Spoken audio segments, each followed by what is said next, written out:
కాంగ్రెస్ ప్రభుత్వంపై మాజీ మంత్రి కేటీఆర్ హాట్ కామెంట్స్ చేశారు. ఖమ్మం జిల్లాలో ముగ్గురు మంత్రులు హిట్లర్ను మించిపోయారని ఆరోపించారు. ఖమ్మం జిల్లా పాలేరులో బీఆర్ఎస్ ముఖ్య నేతల సమావేశంలో పాల్గొన్న కేటీఆర్ ప్రభుత్వంపై విమర్శలు గుప్పించారు.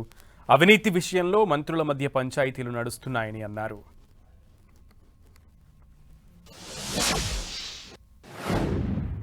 నాకు తెలుసు, మీకు తెలుసు, రేవంత్ రెడ్డికి తెలుసు, శ్రీనివాస్ రెడ్డికి కూడా తెలుసు. మళ్ళా గెలిచేది ఖచ్చితంగా కేసీఆరే, మళ్ళీ ముఖ్యమంత్రి అయ్యేది కేసీఆరే, అందరికీ తెలుసు. అందుకే నేను మిమ్మల్ని కోరేది జాగ్రత్తగా ఉండాలా. మనం కూడా జాగ్రత్తగా ఉండాలా. ఇంకా ఇంటర్వెల్ దాకా సినిమా అయిపోయింది. లాస్ట్ 1 year ఎట్లాగూ ఎలక్షనే మిగిలింది 18 నెలలు. ఈ 18 నెలలు ఉపేందర్ రెడ్డి గారు చెప్పినట్టు చక్కగా కార్యకర్తల్ని మంచిగా కడుపులో పెట్టుకొని చూసుకొని, మీ డైనింగ్ టేబుల్ కాడికి, బెడ్రూమ్ కాడికి కార్యకర్త వచ్చినా చక్కగా చూసుకొని అన్ని సవ్యంగా గనక పార్టీ నిర్మాణం చేసుకుంటే మనకు తిరుగులేదు. గిరిజనుల ఆరాధ్య దైవం సమ్మక్క సారక్క ఆ టెండర్లను కూడా వదిలిపెట్టలే. 70 కోట్ల టెండర్లు.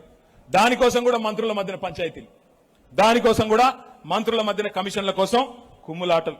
నేను మీ అందరినీ ప్రార్థించేది ఒకటే, దయచేసి ఆలోచించండి, తొందరపడబాకండి. మనకు కూడా టైం ఉంది. మన పశ్చిమ బెంగాల్లో ఎలక్షన్ జరిగింది. ఎలక్షన్ కి ముందు 95 లక్షల ఓట్లు అక్కడ ఎస్ఐఆర్ ద్వారా తీసివేయడం జరిగింది. అక్కడ ఉన్న పార్టీ, అధికారంలో ఉన్న పార్టీ మమతా బెనర్జీ పార్టీ. వాళ్ళు ఓడిపోయారు. కేవలం 42 లక్షల తేడాతో ఓడిపోయారు. తర్వాత అంతకంటే ముందు బీహార్లో ఎస్ఐఆర్ జరిగింది. బీహార్లో లాలూ ప్రసాద్ యాదవ్ గారి పార్టీ అధికారంలోకి వస్తుంది సార్ అని చెప్పి చాలా మంది అనుకున్నారు. అక్కడ కూడా 65 లక్షల ఓట్లు తీశారు. చూస్తే మళ్ళీ అక్కడ కూడా లాలూ ప్రసాద్ గారి పార్టీ ఓడిపోయింది. నేను అనేది ఏమంటే, మనం అప్రమత్తంగా లేకపోతే ఇవాళ రకరకాల వ్యవహారాలు జరుగుతున్నాయని చెప్పి వార్తలు వస్తున్నాయి, వదంతులు ఉన్నాయి. కాబట్టి ఎంత అప్రమత్తంగా ఉండి ఎంత జాగ్రత్తగా ఉంటే అంత మంచిదనేది నా ప్రార్థన.